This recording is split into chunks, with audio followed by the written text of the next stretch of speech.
And the baseball gang made it.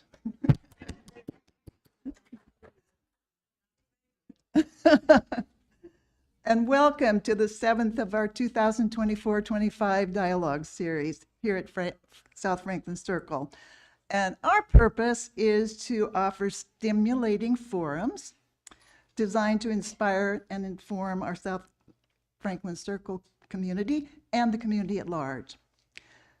And I think it's really timely what we're having this evening, because we can expect a capstone, if you will, of last week's World Heritage Week, which commemorated the Hopewell Ceremonial Earthworks, Ohio's only UNESCO World Heritage Site. My name's Pauline Ramig, and I'm chair of the South Franklin Circle Residents Dialogues Committee. Committee members, please stand to be recognized.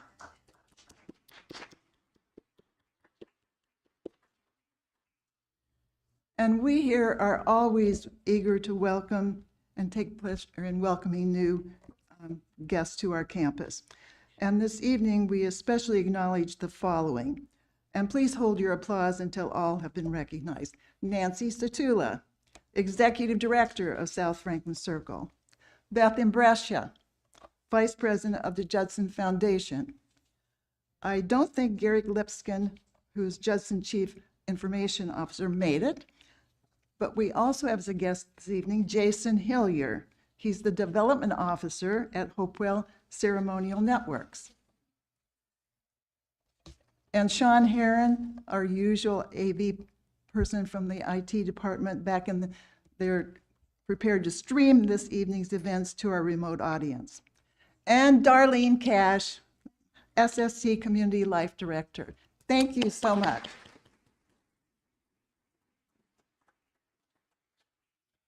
And as usual, we could not do these dialogues without the support of the South Franklin Circle residents, who are all our season sponsors. They make it possible to offer honorariums and to provide the reception. And a very special thank you to this evening's sponsors. Ruth Gerd, Tony Oliverio, Dick and Jude Park. Jude couldn't join us, but Dick is here. Our last dialogue of the season is April 23rd. That's tonight. That's May 21st with Baiju Shaw, President and CEO of Greater Cleveland Partnership. So just about a month away. Following today's presentation, we'll break and, as usual, go to Q&A, and I'll be ready with the mic. And because we have the remote audience, be sure to state your name, wait for the mic, state your name, and then ask your question. And now it's my great pleasure to welcome Dick Park to the podium as he will introduce this evening's speaker.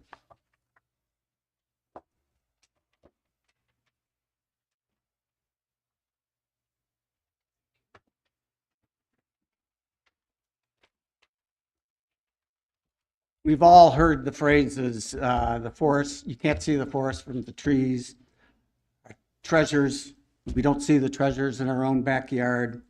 Our guest tonight is going to share the extraordinary story of treasures right in Ohio's backyard. Dr. Brad Lepper is the senior archaeologist for the Ohio History Connections World Heritage Program and was integral to the Hopewell Ceremonial Earthworks designation as a UNESCO World Heritage Site. 2 weeks ago, I visited the Newark Earthworks and was deeply moved by their physical presence and all that they represent. I'm confident that Dr. Lepper's presentation tonight will leave you equally impressed. I welcome Dr. Lepper.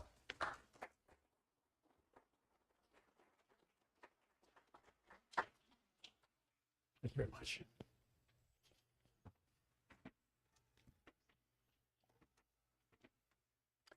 Well, good evening, everybody. It's very pleasant to be back here in Northeastern Ohio. I graduated from Hudson, and my wife graduated from Chagrin Falls High School. I think she was class of 1977.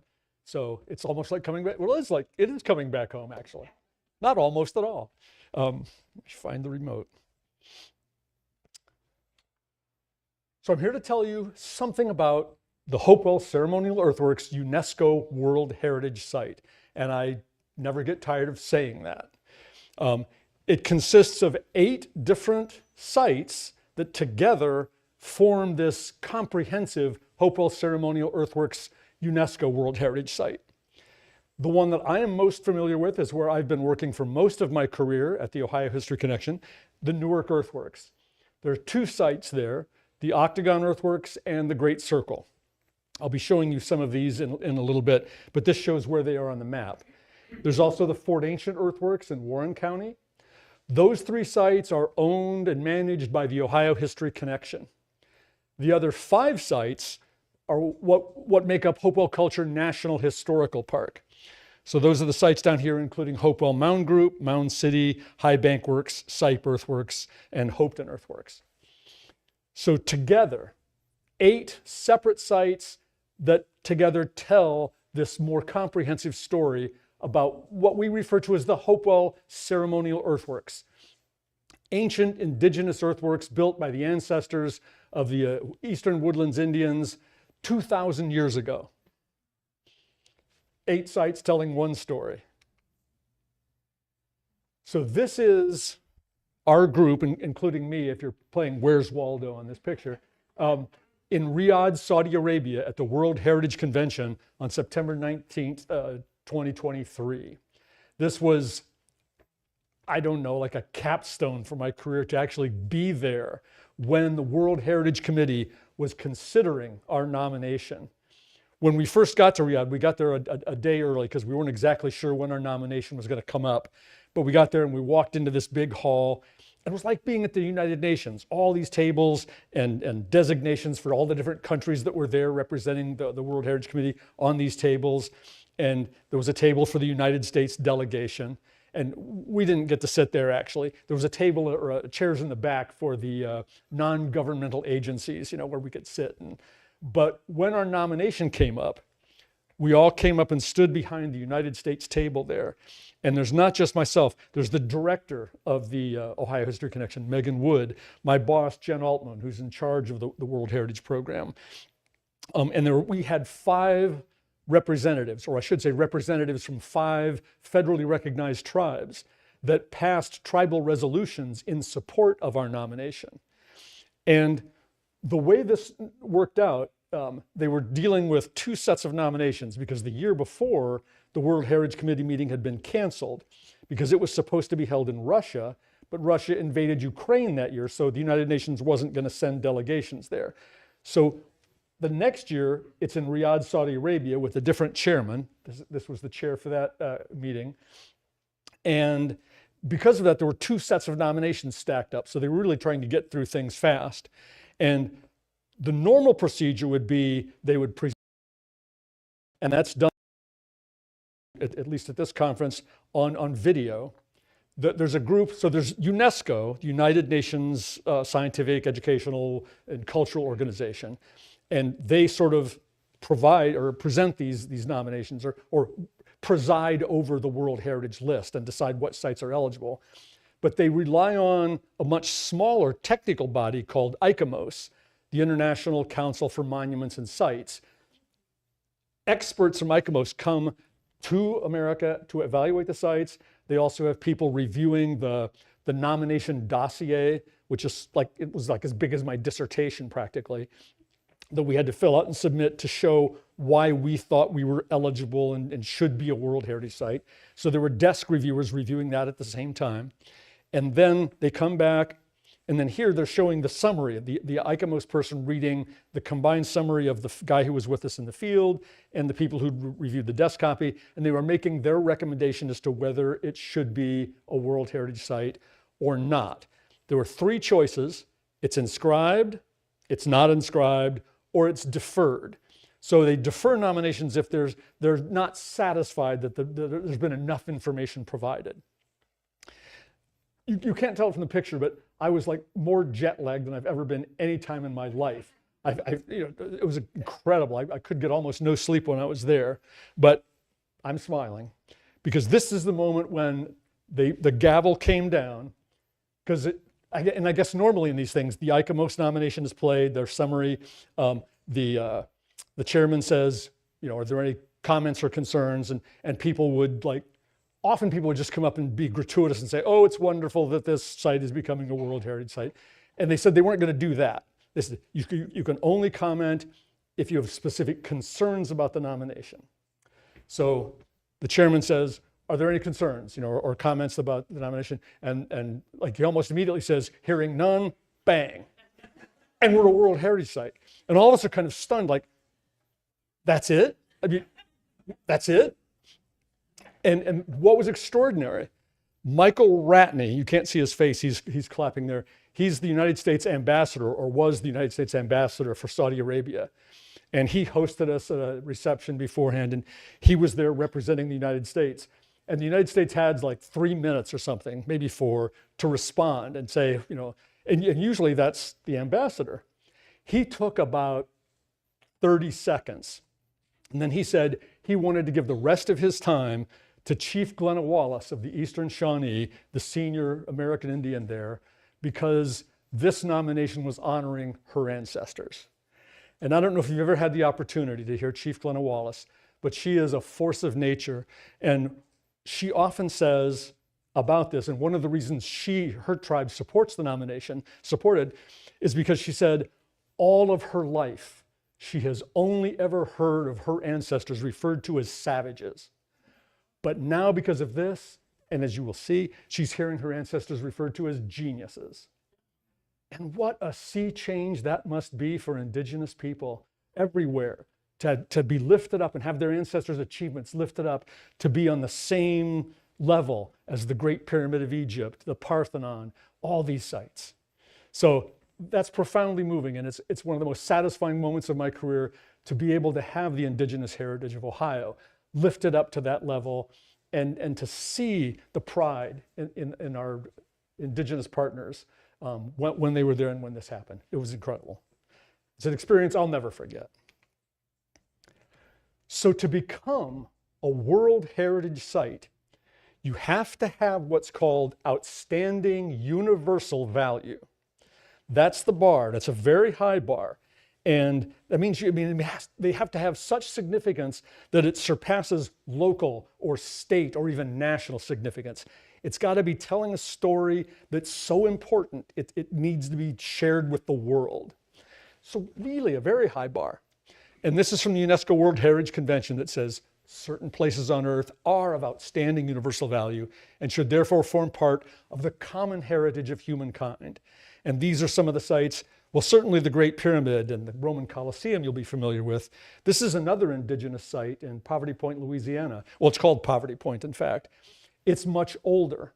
And I included this one, even though it's lesser known, to talk just for a second about mounds in Eastern North America, or in America period for that matter. Indigenous mounds were built at different times, vastly different times, for different purposes in different places. So the story of these ancient mounds is a different story from the mounds of Ohio. And I'm going to be focusing on the mounds of Ohio for tonight. So to meet this criterion of outstanding universal value, UNESCO has 7 different criteria that you can use to support your nomination, which ones you pick are important. And when I first read the 7 criteria, I was like, we can do all 7. We can hit a grand slam. Fortunately, our advisors with the Department of the Interior were there to calm me down. And they say, no, Brad. If you do that, your nomination will have to be 7 times longer than it has to be, because you have to defend each one of them. I'm like, oh. And they say, and you only need 1 to make it. You don't get extra points for having 7. So we wanted to use criterion 1. We wanted to show that these places were masterpieces of human creative genius. That word. But they said, okay, that's good to go for, but that's a high bar. Let's have as a backup criterion 3, which is that your sites are a unique or exceptional testimony to a cultural tradition or civilization. It's like, that's a slam dunk, we thought, for this. But all of us wanted to get criterion 1. turned out they accepted them with both criteria. So we can now say that the world says these sites are masterpieces of human creative genius. And if you don't get it now, you'll get it before I'm done talking. So this is an artist's rendering of what the Newark earthworks, or at least one portion of it, might have looked like, to give you a sense of if you were there 2,000 years ago. The Hopewell culture, it's a strange name because it was the culture is named for the very first archaeological site in Ohio where this new culture was recognized. And that's simply archaeological convention. And the first site where people said, this is a distinctively different culture, so we need to give it a different name, was on the farm of Mordecai Hopewell. So the site was called the Hopewell Mound Group, and that became the type site for the culture. So all future discoveries that people thought might be similar would be compared to that. And if they compared, let's say, with the same characteristics, they'd be included in Hopewell too. So Hopewell wasn't meant to honor Mr. Hopewell. It's just the archaeological convention. You name it after the place where it was first recognized. So it's not the name of an indigenous tribe. It's not any sort of indigenous word at all. It's just this name of this European colonist that was here in the 1800s. But we know from studying it for years and years and years that this culture was extended from AD 1 to about AD 400. So that's the time period. The mounds first were being built by about AD 100, and no more were being built after 400. These kinds of mounds, at least. And one of the aspects, there's a number of aspects that contribute to the outstanding universal value, but this is one, that this is monumental architecture built on a scale that's comparable to any of the other sites, really, that are built during that period, at least. For example, the Roman Colosseum, that was built at about the same time period. This is Newark's Circle and Octagon. You could put 4 Roman Colosseums just inside the octagon. These places are ginormous. So there's this monumental architecture on this huge scale, but unlike all the other civilizations that have monumental architecture on that scale, it's not a city. There were no kings, no people with authoritarian power to order people. These people didn't live in cities. They didn't even live in villages. The communities they lived in were so small, archaeologists call them hamlets. But who knows what a hamlet is? You can think of them as homesteads. A couple of families, a couple of houses, a garden, although they weren't growing corn. Corn was what fed sort of the later mound builders who were building giant cities like Cahokia in Illinois, which is also a World Heritage Site. 25,000 people lived in the city of Cahokia at the same time that in Paris and London were like just villages. So there were cities later, there weren't at this time. And those people were feeding all their people with corn. And corn it was domesticated in Mexico. It eventually makes its way into Ohio. And it's the benefits of it is you can feed more people per acre with corn than with any of these other crops that the Hopewell were growing. The Hopewell were growing things like sunflower, squash, goosefoot, little barley, plants many of you probably have never heard of. So how did they do it?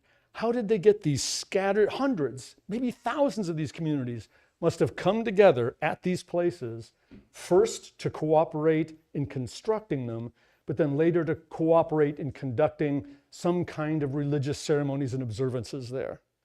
I mean, it's and I don't think we fully understand that. But this lesson of people can come together and cooperate in their thousands to achieve something amazing, I mean, that's really a message that the world needs to hear, maybe especially us right now. So here's the Newark Earthworks, and here's where I want to start talking about some of the characteristics that make it so incredible. The scale, first of all, and I've already told you the Roman Colosseum, that you could put 4 in the octagon.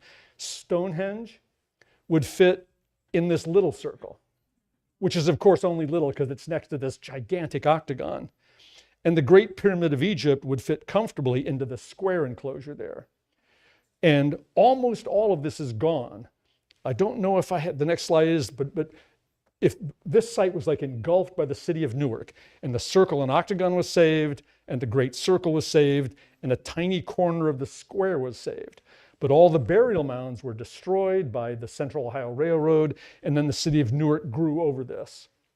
And these two sites were saved because the citizens of Newark took it upon themselves to raise their taxes so that they could buy those properties and preserve them. This became the Licking County Fairgrounds before it became an Ohio History Connection site. This became the campgrounds for the Ohio National Guard for a while, and that's how it was saved. Here's the Great Circle. It's 1,200 feet in diameter. It means you could put 4 American football fields end to end inside that circle. It has an interior ditch that held water. Some people think the ditch is where they got the earth to build the walls, and that's probably where they got some of it, but the walls are higher than the ditch is deep. So they also got earth from other places, but this is the only one of the Hopewell earthworks that has this interior ditch that would have held water. So each one of the earthworks has its own specific function, its own specific purpose, and they're all different, but they all come together. They're all interconnected to create one huge composition. So the Great Circle is obviously a geometric earthwork, and so is the circle and octagon. Now the circle that's attached to the octagon is called the observatory circle. And it's called that because at this opposite end of the circle, there's a large mound that sort of blocks a former entranceway. There used to be a parallel walled gateway there, and they built this wall across it. And it's about twice as high as the rest of the mounds. And it's been called Observatory Mound since at least 1848. But just because if you get up on it, you have a good observation view of the earthworks. But as you'll learn in a few more slides, that name has a new significance, shall we say. But the diameter of that circle is 1,054 feet. And that turns out to be a very significant measurement in the Hopewell world. In fact, that measure, 1,054, or half of it, can be found in all of the other Hopewell ceremonial earthworks, except for the Great Circle, because it has that 1,200 feet in diameter. But that also shows up in other places too. But so this is clearly an important unit of measure. Some of the circles are made of identical sizes. The circle at High Bank Works is 1,054 feet in diameter. And at Hopeton, that has the same diameter. So these people had a remarkable knowledge of geometry and surveying, and could lay out these gigantic earthworks in precise geometrical figures over and over again in different places, over quite a wide area. This is the Circleville earthworks. Now, some of you may never have even heard of Circleville's earthworks. You may know about the Circleville Pumpkin Festival. Turns out it was called Circleville because there were 2 circles, one inside the other, connected to a square, and it's been totally obliterated by the city of Circleville. There's some historical markers that say that it was there. The outer circle was 1,200 feet in diameter, the same circle as our Newark Great Circle. And the inner circle was 1,054 feet in diameter. So it's like you take the 2 Newark circles and put them together. Again, an example of this amazing geometry, but an example of how some communities didn't honor their ancient American Indian heritage. They simply erased it. And so we're very lucky that we're places like Newark and places like Fort Ancient were places where some of this heritage was preserved, and so that they could become World Heritage Sites. In addition to the earthworks built in geometric shapes, there are also what are called hilltop enclosures. So this is a sort of a digitized version of the Fort Ancient earthworks in Warren County. It's 3.5 miles of earthen walls surrounding these 2 bluffs and connected by a little neck of walls. Interior ditches. So even though it was called Fort Ancient back in the 1800s, it clearly isn't a very good fort because the moat is on the inside of the walls where it shouldn't be. Plus there's more than 80 gateways. So it's like you build a fort and then punch 80 holes through the walls and then put the ditch on the inside. So it was never intended to be a fort. It's a ceremonial place like the other Hopewell ceremonial earthworks, but it just has this confusing name that is still confusing people today. Here's the interior ditches. This is an architectural feature, I think, having this sacred water boundary. Oh, and Chief Wallace will talk about the earthworks. It's a totally different kind of architecture because unlike almost all these other World Heritage sites that are built of stone and go up into the sky like the Parthenon and the Colosseum, these are built out of earth. And I've had people say, well, they're just piles of dirt. And the response I've come up with now is, they are piles of dirt in the same way that the Parthenon is a pile of rocks. So, yeah. And Chief Glenn Wallace will say, Earth is Mother Earth. They are building these sacred enclosures out of the most sacred raw materials they had at hand. So they're honoring Mother Earth by building these sacred places out of her. And then finally, there are some unique enclosures, and some of these are the oldest ones. So maybe they didn't have the geometry fully formed. This is the Hopewell Mound Group, where the Hopewell culture gets its name. It does have this perfect square, which is a geometrical earthwork, but then it has this sort of big, sort of D-shaped enclosure. Part of the walls go up into the hills. So up here, it's kind of like a hilltop enclosure. Down here, it's more like a geometrical enclosure. So it has elements of both. And some people, and I respect their opinions, think this is where the Hopewell culture began. This was their original ceremonial center. And there is some radiocarbon dates to support that, but there are other reasons for why they think that's true, and I think it's absolutely right. I think the Hopewell culture explosion erupts in the Scioto Valley near Chillicothe. Mound City is another one in that same area. Mound City is even a different kind of enclosure. It's kind of a square, but it has rounded corners. And what's interesting is it's jammed with all these burial mounds.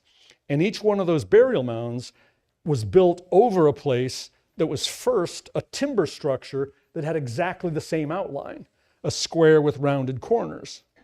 And then they would have crematory basins in which the ancestors were cremated and then covered with earth in these structures. And those crematory basins had the same shape too. So it's a little bit like nested Russian dolls, that you've got the basins that were the last resting places for ancestors in this shape. And then there's a house shape with the same shape that encloses a whole number of ancestors.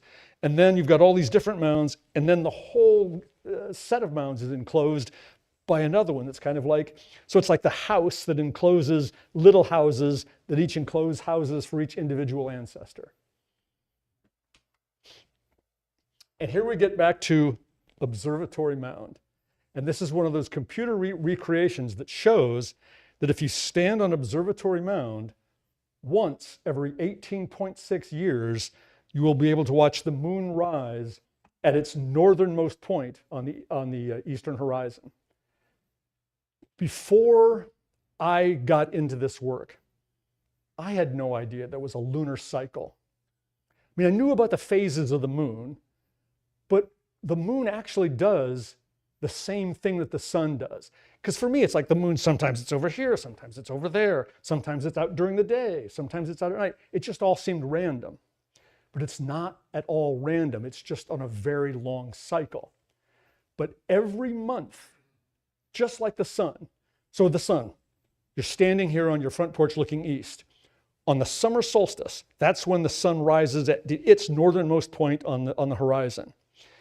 6 months later, 6 months later, it's rising at its southernmost point, and that's the winter solstice. And 6 months later, it's back. And we all understand that cycle, even if it's just sort of on a visceral level, because it's the cycle of the seasons. When it's rising in the north, it's hot, it's summer. When it's rising in the south, it's cold, it's winter. And we sort of all get that, even if we don't think about it in those terms. But the moon does the same thing. It has a northernmost rise and a southernmost rise, but it goes through that cycle every month, or every lunar month, like 28 days. But the angle changes from month to month over 18.6 years. So at one point in the cycle, you've got the northernmost rise of the moon, and 2 weeks later, you've got the southernmost rise of the moon. And then 2 weeks later, it's back where it started. And then the next month, that angle contracts. And the next month, that angle contracts. And 9.3 years later, the northernmost rise of the moon for that month is at its southernmost point. And the southernmost rise of the moon for that point is at its northernmost point. And the next month, the angle widens and widens, and 18.6 years later, or actually just another 9.3 years later, you're back where you started. So an incredibly complicated cycle that takes 18.6 years, and these people had worked it all out. And in Ohio, when you almost never get to watch a moon rise because it's cloudy, or sometimes it's during the day, and because it's light, you don't see it very well. It would probably take them a century of observing the moon to figure out that there was that cycle. So intense work went into to figure these cycles out, and then they incorporated all those alignments into their architecture.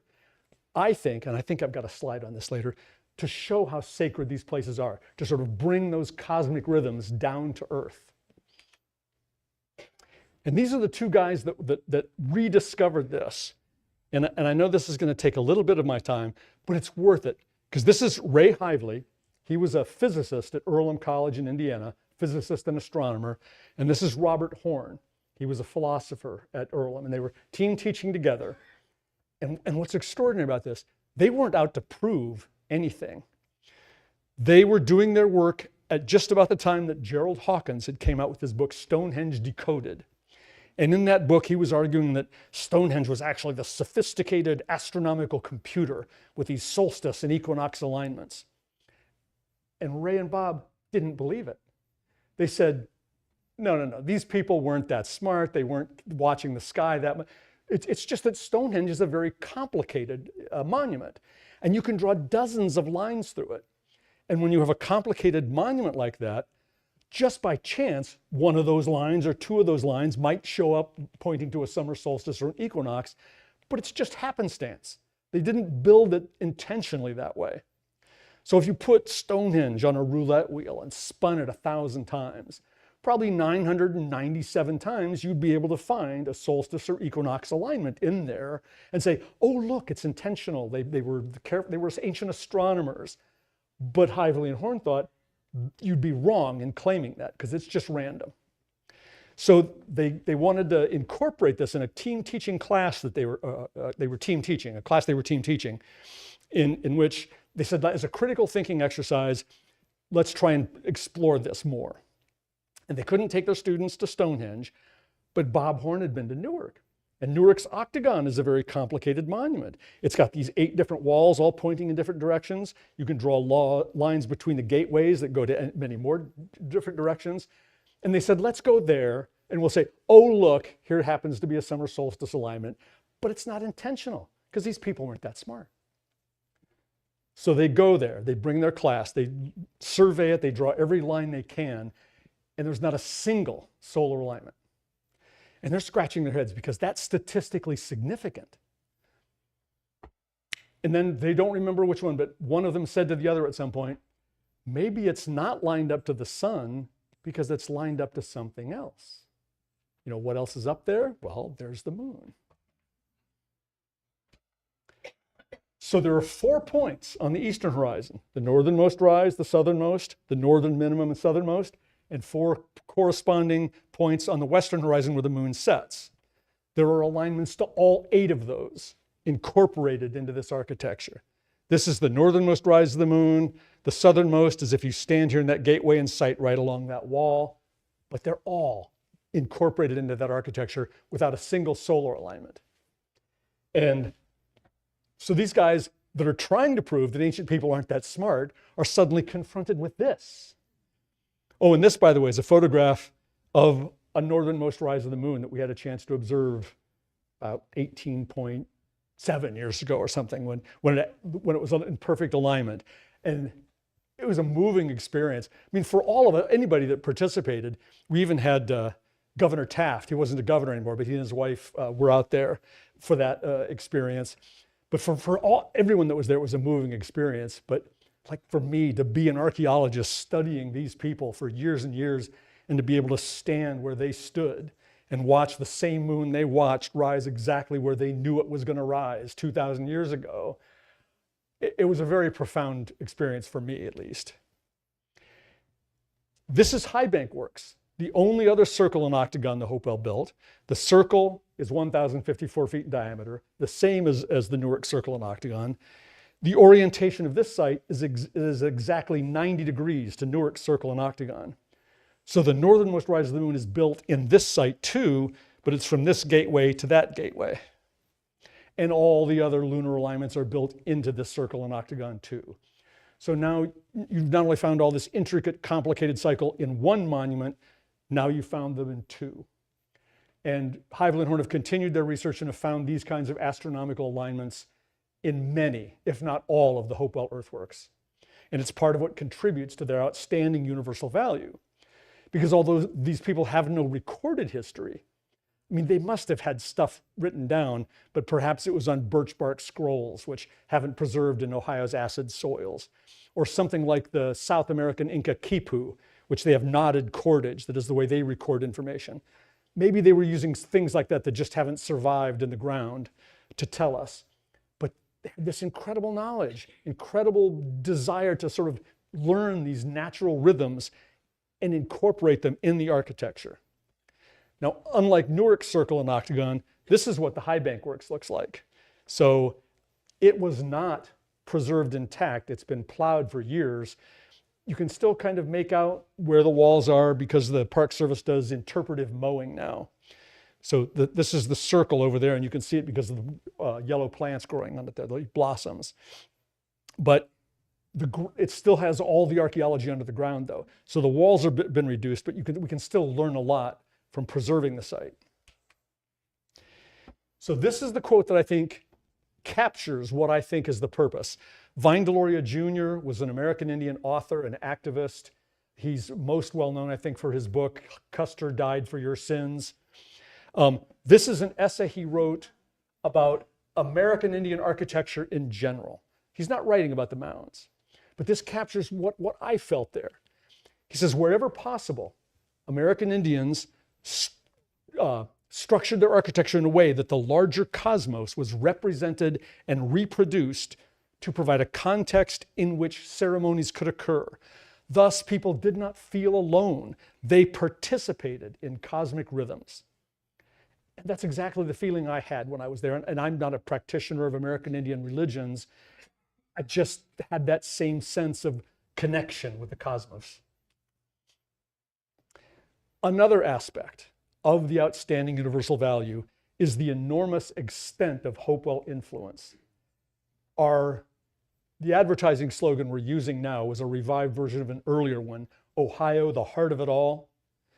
2,000 years ago, we certainly were the heart of it all, because ceremonial regalia found in Hopewell mounds back when, in the 1800s, when archaeologists didn't know better and were excavating burial mounds, they found regalia made from copper that we know now came from southern Canada, shells from the Gulf of Mexico, shark teeth from the Atlantic coast, mica from the Carolinas, and even obsidian, a black volcanic glass from Yellowstone Park in Wyoming.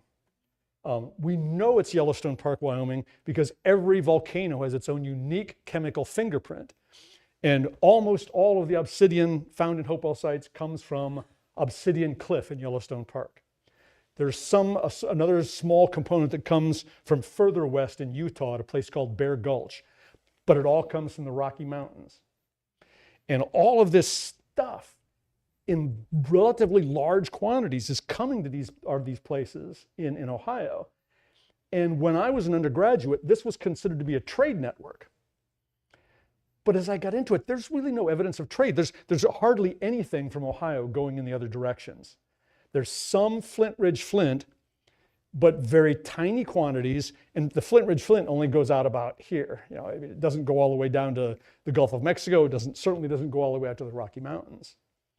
So rather than being a trade network, I think this is the religious heart of North America 2,000 years ago. And these places like Newark and Chillicothe are like Mecca or Jerusalem. And pilgrims from the ends of their world, quite literally the ends of their world, are coming to these places, bringing offerings of really cool stuff from where they live to present at these places, and then to participate probably in helping to build, but also in worshiping at these enormous places.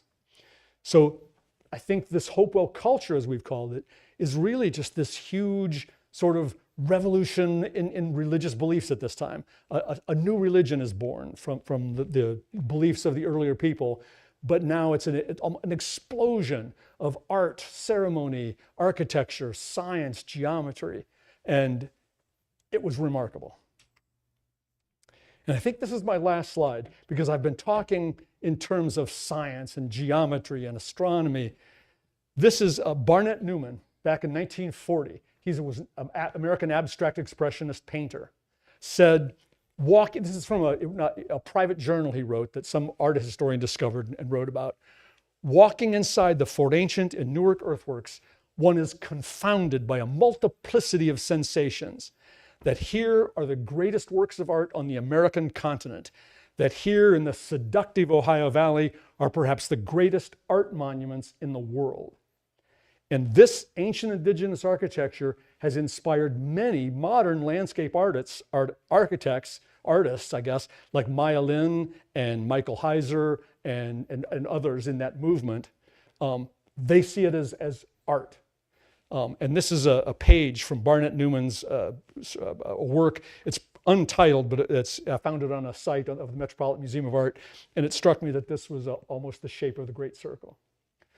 So yeah, these places can be appreciated on so many levels: religious, scientific, astronomical, geometrical, and as works of human creative genius and works of art. That was my last one. So I'm happy now to open it up for questions.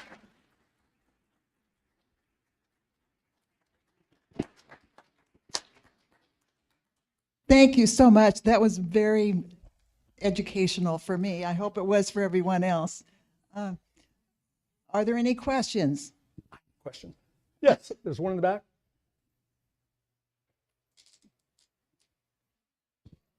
Remember to state your name and then ask your question. You'll be second. Go ahead. My name is Jack Wilharm. My question is the Newark mound builders that you were showing us the former golf course? The Newark Octagon earthworks are where the golf course was. Yes. Yes, but the Great Circle was where the Newark Fairgrounds were, but it became, like in the 1930s, an Ohio History Connection site, as did the Circle and Octagon, although the country club was allowed to stay there and lease it from the Ohio History Connection rather than from the previous owners. And you taken it over when the lease was canceled, right? Yes. Okay, that's what it looked like there had been a golf course on the one slide you showed. It was a golf course. The golf course trappings are still there. We've only just acquired it in January is when we got the keys. And we're now developing plans and we're going to be looking for donations, because this is going to be a lot of money, to transform the site, to remove the golf course, the sand traps, the bunkers, the tee boxes and things. And we've learned from work done at Cuyahoga Valley National Park. By the way, I helped, like when I was in junior high, circulate petitions to get that made in national parks. I'm really proud of that. But they have taken on a golf course that they're trying to return to normal. And they found that in the 1930s, golf courses used lead and mercury in some fungicides and herbicides. And that they're finding that many of their soils are contaminated with this. And they're having to pay like millions of dollars to get that earth removed and put in some toxic waste dump somewhere. So we're concerned, since this was a golf course since 1911, that it may also have similar contamination. So one of our first orders of business is to do the environmental testing that's necessary to see if we've got those same problems. I'll just let her pick because there's a guy back there that had his hand up. Trevor Jones, as an engineer, I'm intrigued by the dimension 1,054 feet. What was the unit measures then, and what was their measuring stick? Unfortunately, we have no idea. I mean, we know that measurement that we think of as 1,054 feet, some derivative of that, there must be some kind of Hopewell meter or Hopewell foot or yard or whatever. but no one's worked out exactly what that is. But we know they must have had it to be able to reproduce things of the same size over and over again in different places. They must have had these long poles with ropes that probably had cordage at every foot, meter, whatever the measurement was. But we've not figured out what that unit itself was. We haven't found the Hopewell meter stick or something. Don't have any archaeological evidence of a theodolite, but maybe. Yes, sir. You mentioned that the date of the sites are more than 2,000 years old. Yes. Okay. There are a number of sites all over the world where, even predating some pagan religions, the early religions revolved around the worship of the moon and the sun. The festivals were lined up with certain dates of the year to indicate the holiday should be around this time. And they would base it upon the lunar cycle. All right? There are places all over the world that have sites that cannot be explained. The Great Pyramids really cannot be explained by how they got the stones they needed with the population they had to build the Great Pyramid. I take exception to that statement. There are really no unexplained monuments. We know how the pyramids were built. There are engravings that show ancient Egyptians how they built it. Yeah. So there's real, not the kind of mystery that some people have suggested. Another question?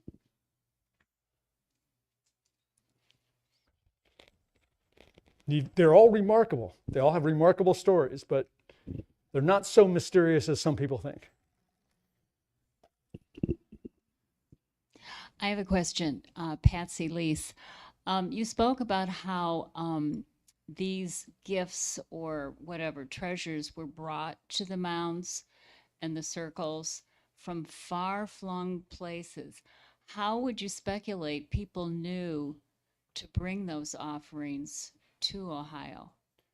And that's a fascinating question. It's how did people know to bring these things here? And part of it is the lunar calendar. Part of it is that if you're in Yellowstone Park and you know the big festival is being held at Newark or Chillicothe at the northernmost rise of the moon, you're watching the moon too. So you can say, oh, in the cycle, it's going to be like in 6 months, we better start getting ready to load up our dugout canoes and head to Newark so that we can make the journey and be there in time. But as to why they knew what was going on there, I think that's just humanity. I mean, they don't have the internet, but there are people that are trading artifacts and objects here and there. And there are people traveling around and talking to each other. So eventually, people will find out that something amazing is happening, even if it's 2,000 miles away. If you're in Yellowstone Park, that knowledge sort of permeates the area. And you figure these things out, that Oz is being built, over there, and we need to go see it and be a part of it and see what's going on there. And they come back and tell people about it. There's no common language, except that we know in historic times there was a sign language, that there were some Europeans who went from Florida to, their ship wrecked or something, and there were just a few of them, and they went from Florida up to Maine. And they were able to, once they learned sort of the trade language, they were able to use sign language to communicate with tribes all the way up and down, to give them help, and they actually brought stuff to trade.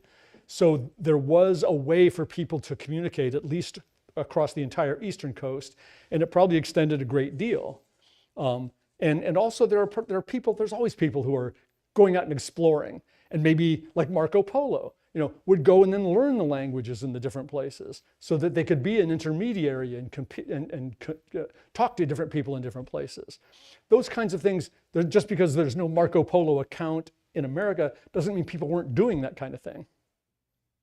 Another question? This is Dot Bambeck. I'm a resident here, and I have a question that's germane to the people who are here. If we wanted to do a field trip to visit the site, what opportunities for visitation would there be? I'm sure there would be. I mean, it's something we wouldn't bring a bus up here, but if you guys could get a bus and come down and make arrangements with the different sites, because you'd have to contact the manager at Newark, whose name is Sarah Hinkleman. All this is on the Ohio History Connections webpage. Contact the manager of Fort Ancient, contact the Hopewell Culture National Historical Park. tours like this could be arranged over a period of 2 or 3 days, but you can't see all 8 sites in a day. I mean, they're monumental. So it takes time to experience them individually. So pick a couple, pick maybe Newark and Mound City or something, because those are 2 well-interpreted sites, and there's little museums, little gift shops there for each one. Some of the sites like Hopewell and High Bank Works are just fields, and it's very difficult unless you have a guide from one of the places to explore those. But the best ones for visitors are Fort Ancient, the Great Circle, the Octagon, Mound City, and the Hopewell Mound Group. Another question. My name is Davis Young. Are there a group of colleges and universities that are continuing with active programs studying this? And if so, which ones are they? It wouldn't be a university with like a Hopewell program. There would be an archaeologist at a university that would be studying it. And there are some. Laura Murphy used to be a park ranger at Hopewell Culture. She's now at, I think, Kansas State, is studying Hopewell and has come back many times to study here. Early on, the Cleveland Museum of Natural History, where Dr. Nomi Grieber worked, was a hotbed of research for Hopewell. She was my mentor. She's passed away, though, so there's not that similar program there now. Ohio State has Rob Cook, who's studied some of these. So yes, there are places where there is a professor who is studying the Hopewell culture, but there's nothing like a department with that kind of a focus. Yeah, I'm Tony Oliverio. Marietta has a mound, and is it related at all to the Hopewell mounds? Yes, Marietta actually has 3 mounds. They've got their mound cemetery, and this was all part of what's called the Marietta Earthworks, which was, it's at least at one phase, it's Hopewell. But the mound cemetery looks very much like a mound from the earlier culture that's called the Adena culture. But so it's got a big mound and a ditch around it and a circular wall around that. And the circular wall, I don't think is still there, but it's got the big mound in the ditch. And then there's the Quadrano mound, which is a platform mound. And then there's the Capitolia mound. So it's a platform mound with a library sitting on it. What I found interesting is that the early settlers recognized that they were unusual and did not destroy them or level them. They leveled a lot of them, but they did single out a few that they did try to preserve. Yes, absolutely. So, and they gave them these Latin names. In the little bit of research I did, I came across that there is something at Bainbridge. And of course, we have Bainbridge Township close by. And I thought, is there another Bainbridge? But there's a Bainbridge City, and is that part of the? Yeah, that's down, I think, in Ross County. And so there are some mounds there. Dick Park. Is there speculation that there were roads that were connecting some of these sites within Ohio? Yes, indeed. There are many of these sites have parallel earthen avenues that, like Marietta, from the square, there was a set of parallel walls that went down to the river. And that they were aligned to, I think, the summer solstice sunset, or maybe the sunrise. I can't remember now. But I think the one you might be referring to is the one that left Newark's Octagon and took a couple of turns, and then by the time it crosses Main Street, it was on a perfectly straight course heading for Chillicothe.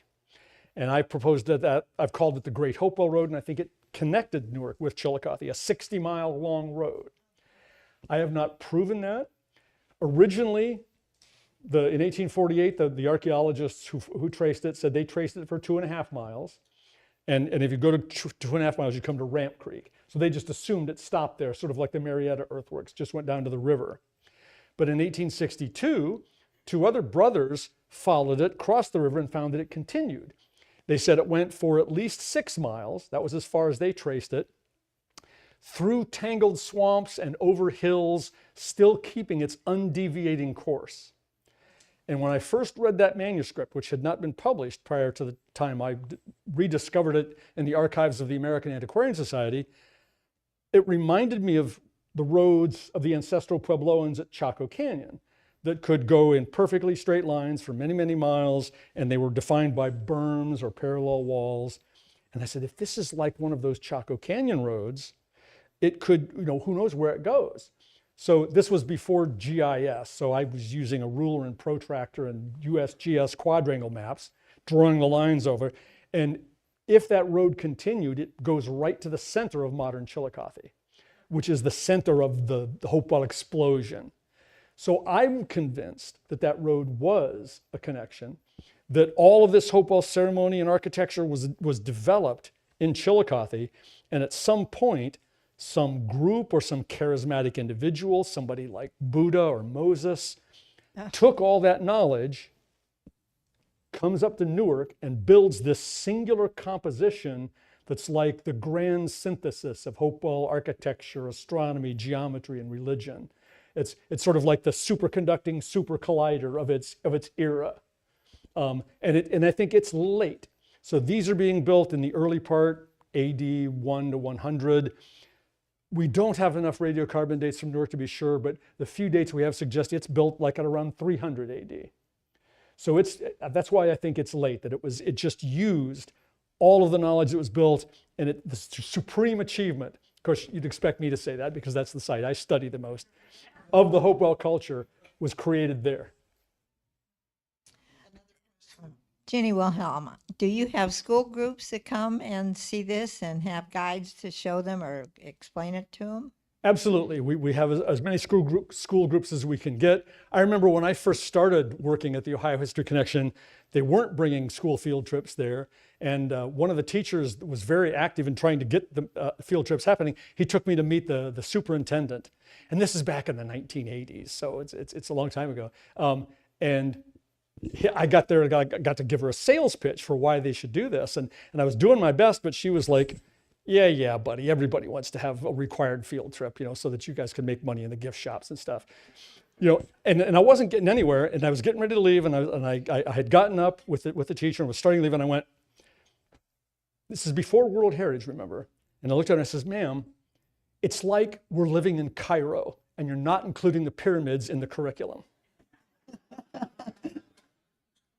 And she looked at me thoughtfully, and I think it was like 3 weeks later, it was a required field trip for the school.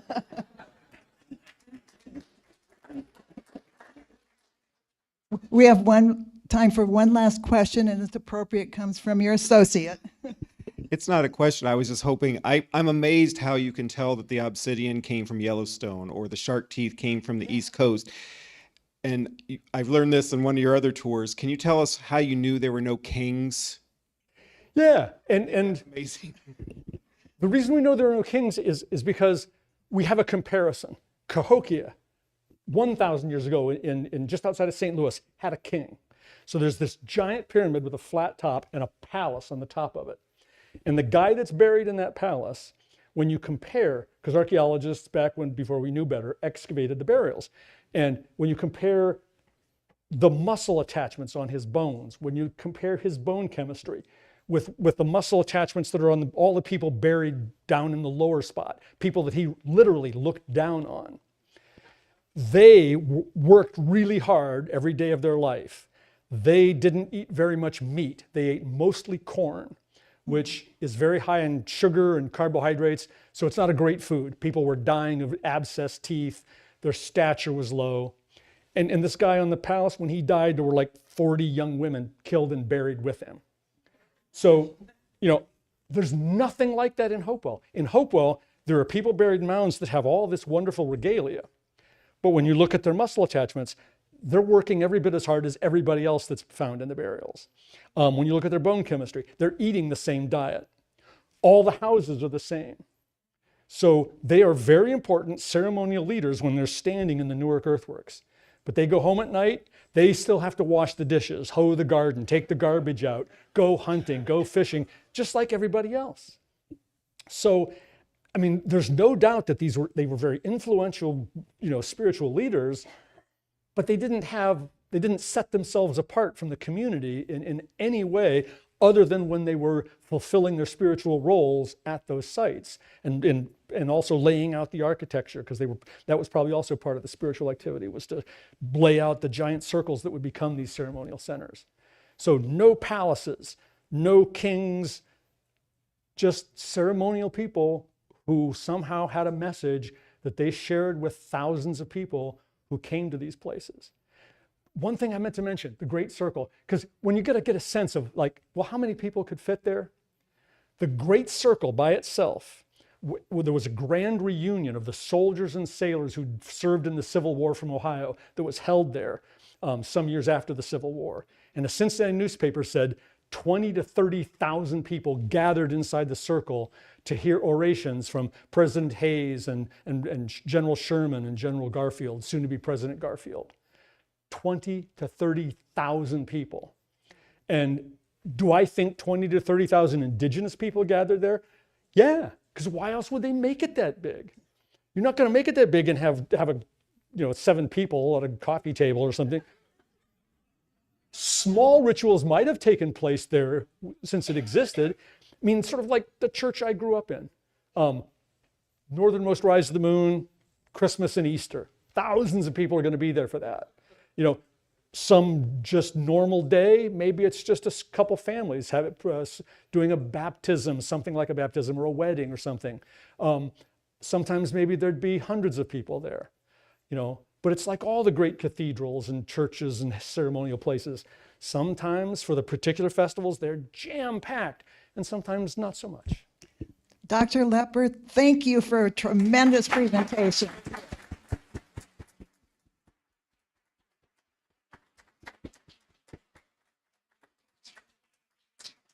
And now we can all move to the community center and enjoy the reception for the next hour. Thank you for coming.